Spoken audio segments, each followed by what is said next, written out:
پورا سال ہی ماشاءاللہ آراس آتے ہیں، بزرگوں کی یاد ہم مناتے رہتے ہیں مختلف، لیکن یہ جو عرس رضا ہے، یوم رضا کی جو تیاری اور دھوم دھام ایک الگ ہی ہوتی ہے، اس کی کیا وجہ آپ سمجھتے ہیں؟ اصل میں ایک ایسی پہچان ہوتی ہے جو آپ کو کئیوں کی پہچان کرواتی ہے۔ صحیح۔ اعلیٰ حضرت کی پہچان وہ پہچان ہے جس نے کئیوں کی پہچان کا جو اثر روح تھی وہ آپ تک پہنچائی ہے۔ تو اعلیٰ حضرت کو جان کر آپ نے کئی چیزیں جانی ہیں، اور اعلیٰ حضرت کے پیغام کو سمجھ کر کئی پیغام سمجھے ہیں کہ یہ شخصیت ہمیں کس چیز کے بارے میں کیا بتا رہی ہے۔ تو اعلیٰ حضرت امام اہل سنت کی جب ہم تعلیمات کو، ان کے اشعار کو، ان کے فتاویٰ کو جب دیکھتے ہیں تو خوف خدا، تقوی، پرہیزگاری اور عشق رسول، اور دوسری بات جو اعلیٰ حضرت امام اہل سنت کی سیرت کو سمجھنے میں ہمیں ملتی ہے وہ یہ ہے کہ آپ محتاط فی الدین تھے۔ آپ باتوں میں بھی محتاط تھے، کرنے میں بھی محتاط تھے، ایون کہ سننے میں بھی محتاط تھے۔ آپ لکھنے میں بھی محتاط تھے، آپ لکھوانے میں بھی محتاط تھے۔ سبحان اللہ۔ آپ کہیں جانے میں بھی محتاط تھے، کسی سے ملنے میں بھی محتاط تھے۔ احتیاط گویا کہ ایسا رہتا آپ کے گھر کی باندھی تھی۔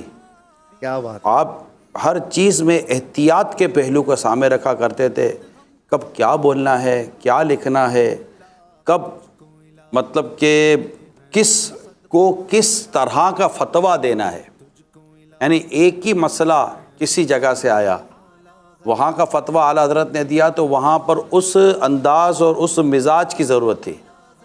ایسا ہی مسئلہ کہیں اور سے آیا، مگر وہاں جو فتویٰ دیا اور جو وہاں کلام کیا، وہاں اس مزاج، اس انداز کی وہاں حاجت تھی۔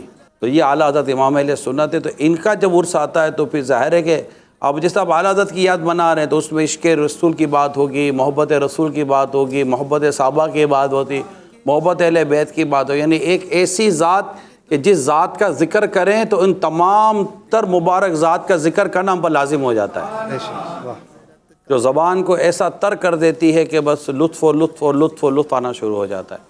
تو یہ ہے اعلیٰ حضرت امام کلام، یہی ہے۔ آپ اعلیٰ حضرت کا کلام پڑھتے ہیں یہی تو بات کہہ تو آپ یہی رہے ہیں کلام اعلیٰ حضرت، مگر تعریف کس کی کر رہے ہیں؟ اعلیٰ حضرت کی، رسول پاک کبھی کی۔ صحابہ کی، کبھی اہل بیت کی۔ تو اعلیٰ حضرت کا جب کلام پڑھتے ہیں تو ذکر ہو رہا ہوتا اللہ اور اس کے رسول اور صحابہ اور اہل بیت کا۔ بے شک۔ تو اسی طرح جب اعلیٰ حضرت کا ہم دین منا رہے ہوتے ہیں تو ان کے ذکر کے اندر اصل ذکر ہو رہا ہوتا ہے ان باتوں کا جن کا ذکر اعلیٰ حضرت ہمیں کر گئے۔ سبحان اللہ۔ بلکہ ڈاکٹر اقبال نے یہاں تک کہا تھا کہ میں نے ان کے فتاویٰ کے مطالعے سے یہ پایا ہے کہ پورے ملک میں اس دور میں ان کے جیسا ماہر فقیہ کسی گھر میں پیدا نہیں ہوا، کسی ماں نے جنا نہیں ہے، اس طرح کے الفاظ انہوں نے کہے تھے۔